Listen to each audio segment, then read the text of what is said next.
గతంలో బీజేపీలో హిందుత్వ ఎజెండాను ముందుకు తీసుకుపోయిందంటే గోషామల్ ఎమ్మెల్యే రాజాసింగ్. సో ఆయనను రీప్లేస్ చేస్తున్నాడు, ఆయన తరహాలోనే ముందుకు పోతుండు. ఈయన చికోటి ప్రవీణ్ కూడా మరో రాజాసింగ్ అనేటువంటి ఒక బిరుదును నీకు సోషల్ మీడియాలో కొంతమంది యూత్ ఇచ్చారు. సో దాన్ని స్వీకరిస్తారా? ఏమనిపిస్తుంది అది విన్నప్పుడు మీకు? చికోటి ప్రవీణ్ డిఫరెంట్, రాజాసింగ్ గారు డిఫరెంట్. ఎవరి ఎజెండా వాళ్ళది. రాజాసింగ్ గారు కూడా హిందుత్వం గురించి, గోవుల గురించి పోరాడుతున్నారు. నేను కూడా హిందుత్వం గురించి, గోవుల గురించి పోరాడుతున్నా. ఎవరికే ఓన్లీ హిందుత్వం గురించి కాకుండా ఎవరికే సమస్య వచ్చినా నా తలుపులు తెరిచి ఉంటాయి. ఇప్పుడు కూడా ఎవరు కూడా నా ఇంటికి వచ్చిన వాళ్ళు ఖాళీగా పోయింది దాఖలు లేవు. ఏదో చిన్న చిత్కా పెద్ద ఏ రకంగా అయినా సాయం చేస్తా. ముఖ్యంగా హిందువులపై దాడిని మాత్రం అస్సలు నేను సమర్థించాను. సార్ గతంలో ఒక 2-3 నెలల కింద అనుకుంటా జహీరాబాద్లో రాజాసింగ్ కూడా పోటీ చేయబోతున్నాడు. అవకాశం ఇస్తే, అధిష్టానం అవకాశం ఇస్తే పోటీ చేస్తానటువంటి వార్తలు వచ్చినాయి. ఒకవేళ నిజంగా రాజాసింగ్ కూడా బరిలోకి దిగితే సో చీకోటి పరిస్థితి ఏంటి? ఇప్పుడు ఏది ఉన్నా మేమంతా బీజేపీ అంటేనే క్రమశిక్షణ కలిగిన పార్టీ. బీజేపీ అధిష్టానం ఏ నిర్ణయం చేసినా కూడా దానికి కట్టుబడి ఉండాల్సిన బాధ్యత ప్రతి కార్యకర్తపై ఉంది.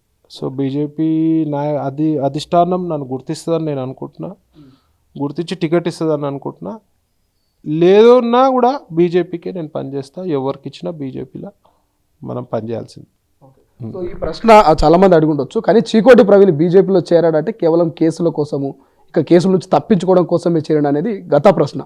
సో ఇప్పుడైతే రాజకీయాల కోసం అనుకోవాలా, సేవ కోసం అనుకోవాలా, దేనికోసం చేరడం అనుకోవాలి? ముఖ్యంగా ప్రజల సేవ కోసం, గోవు గురించి, హిందువులపై దాడిని ఖండిస్తూ, మరి హిందువులపై దాడి చేసే వాళ్ళని వ్యతిరేకిస్తూ, మా హిందూ సంక్షేమం గురించి, గుళ్ళ గురించి నేను రాజకీయాలకు రావడం జరిగింది. సో పార్లమెంట్ ఎన్నికల వేళ బీజేపీతో పాటు అటు బీఆర్ఎస్, కాంగ్రెస్ నేతలు కూడా ఖచ్చితంగా మేమే గెలుస్తాం, అధిక సీట్లు మాకే వస్తాయి అంటున్నారు. ఈ నేపథ్యంలో గత అసెంబ్లీ ఎన్నికల్లో చూసినాం బీజేపీ అటు మోడీ గారు, అమిత్ షా వీళ్ళందరూ వచ్చి ప్రచారం చేసినా కూడా కనీసం సింగిల్ డిజిట్ సీట్లు కూడా దాటలేకపోయారు అనేది వాళ్ళ మాట. ఈ ఎంపీ ఎన్నికలు కూడా ఖచ్చితంగా మాదే విజయం అంటున్నారు. ఏం చెప్తారు? ఎంపీ ఎలక్షన్ వేరే, ఇక్కడ అసెంబ్లీ ఎలక్షన్ రిజల్ట్స్ వేరే.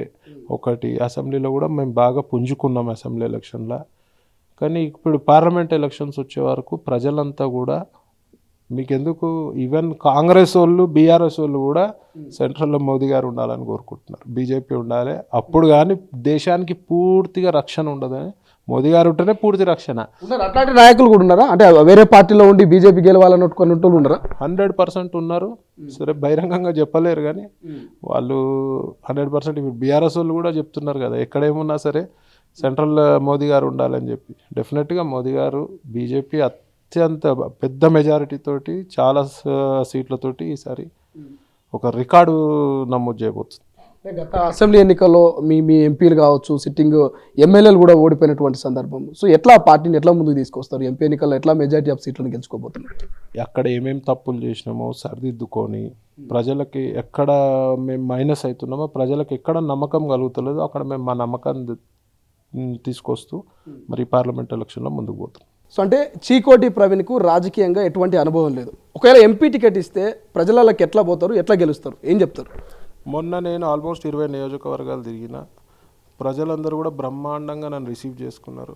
ఒక లీడర్గా చూస్తున్నారు, ఒక మంచి చేసే వ్యక్తిగా చూస్తున్నారు ప్రజలు. నేనేం మంచి చేస్తా, నా సొంత మేనిఫెస్టో తోటి ప్రజల ముందుకు వస్తాను.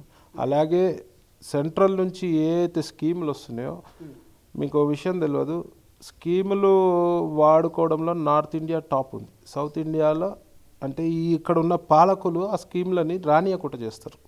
సో అవన్నీ కూడా ప్రజలకు చేరువలయ్యేటట్టు మేము ప్రణాళిక సిద్ధం చేసుకొని, నా సొంత ఎజెండా, నా సొంత మేనిఫెస్టో, నేను ఏం చేస్తా జైరాబాద్ పార్లమెంట్కి అనేది చెప్పుకుంటూ వస్తాను.